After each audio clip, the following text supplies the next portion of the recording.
नमस्कार. संध्याच रेसिपीजमध्ये आपले खूप खूप मनापासून स्वागत आहे. फ्रेंड्स, आजची आपली रेसिपी आहे मस्त अशी कैरीची वाटली डाळ. चला तर मग फ्रेंड्स रेसिपीला सुरुवात करूयात. सर्वात प्रथम कैरीची वाटली डाळ बनवण्यासाठी इथे मी घेतली आहे 1 वाटी हरभऱ्याची डाळ.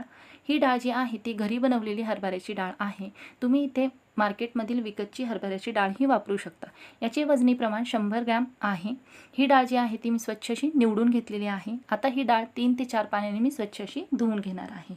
तर फ्रेंड्स, आज आपण बनवणार आहोत मस्त अशी चटपटीत आंबट गोड तिखट अशी कैरीची वाटली डाळ. तर ही रेसिपी कशा प्रकारे बनवली जाते हे पाहण्यासाठी तुम्ही हा व्हिडिओ शेवटपर्यंत जरूर पहा. तर इथे तुम्ही पाहू शकता 3 ते 4 पाण्याने मी ही डाळ जी आहे ती स्वच्छ अशी धुवून घेतली आहे. आता ही डाळ मी 4 तासांसाठी भिजत ठेवणार आहे. त्यासाठी त्यामध्ये ॲड केले आहे 1 ग्लास पाणी. पाणी ॲड करून त्यावरती आता एक झाकण ठेवून दिले आहे व ही डाळ जी आहे ती मी 4 तास अशा प्रकारे भिजत ठेवणार आहे. तर इथे तुम्ही पाहू शकता 4 तासांनंतर आपली जी डाळ आहे ती छान अशी भिजली गेली आहे. इथे तुम्ही 4 तासांपेक्षा जास्तही भिजवू शकता, पण 4 तास पुरेसे होतात ही डाळ भिजण्यासाठी. तर इथे आपली डाळ भिजून तयार आहे. आता ही डाळ जी आहे ती पाण्यामधून निथळून घेऊयात. तर इथे ही डाळ जी आहे ती मी एका चाळणीमध्ये निथळून घेतली आहे. आता ही निथळलेली सर्व जी डाळ आहे ती आपण मिक्सरच्या एका पॉटमध्ये ॲड करून जाडसर अशी वाटून घेणार आहोत. तर इथे मी सर्व जी डाळ आहे ती मिक्सरच्या पॉटमध्ये ॲड केली आहे. आता ही सर्व डाळ मी जाडसर अशी वाटून घेणार आहे. तर इथे पाहू शकता सर्व जी डाळ आहे ती मी अशा प्रकारे जाडसर अशी वाटून घेतली आहे. जास्त अशी याला बारीक करायचे नाही. इथे तुम्ही पाहू शकता. तर डाळ आपली जी आहे ती वाटून तयार आहे. आता आपण पुढील प्रोसेस करून घेऊया. तर इथे मी घेतली आहे 1 कैरी. तर ही कैरी जी आहे ती मध्यम प्रमाणात आंबट अशी घेतली आहे. कैरी जी आहे ती मी स्वच्छ अशी धुवून घेतली आहे. आता या कैरीचा वरच्या देठाचा भाग जो आहे तो मी कापून काढत आहे. देठाचा भाग कापून काढल्यानंतर आता या कैरीची जी साल आहे ती मी पिलरने काढून घेत आहे. साल जी आहे ती कैरीची आपल्याला पूर्णपणे काढून घ्यायची आहे, नाहीतर ही साल जी आहे ती तशीच वापरल्या गेल्यामुळे आपली जी वाटली डाळ आहे ती चवीला कडवट तुरट अशी लागते. सर्व साल कैरीची इथे काढून तयार आहे. आता ही कैरी जी आहे ती आपण खिसून घेणार आहोत. तर आज आपण कैरीची वाटली डाळ बनवत आहोत, त्यासाठी ही कैरी मी खिसून घेत आहे. तर इथे आपली कैरी जी आहे ती खिसून पूर्णपणे तयार आहे.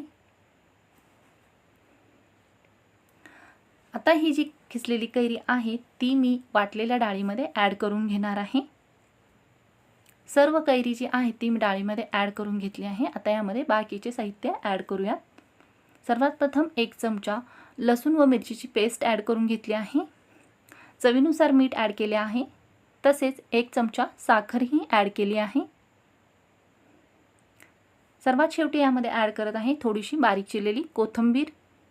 आता हे सर्व साहित्य एकजीव होईपर्यंत व्यवस्थित असे मिक्स करून घेत आहे. तर इथे तुम्ही पाहू शकता हे सर्व साहित्य या डाळीमध्ये व्यवस्थित असे एकजीव करून घेतले आहे. आता या सर्व डाळीला आपल्याला फोडणी देऊन घ्यायची आहे. त्यासाठी इथे मी एक फोडणी पॅन गरम करण्यास ठेवले होते. गॅसची फ्लेम इथे मी ऑन केलेली आहे व गॅसची फ्लेम इथे मी लो ठेवली आहे.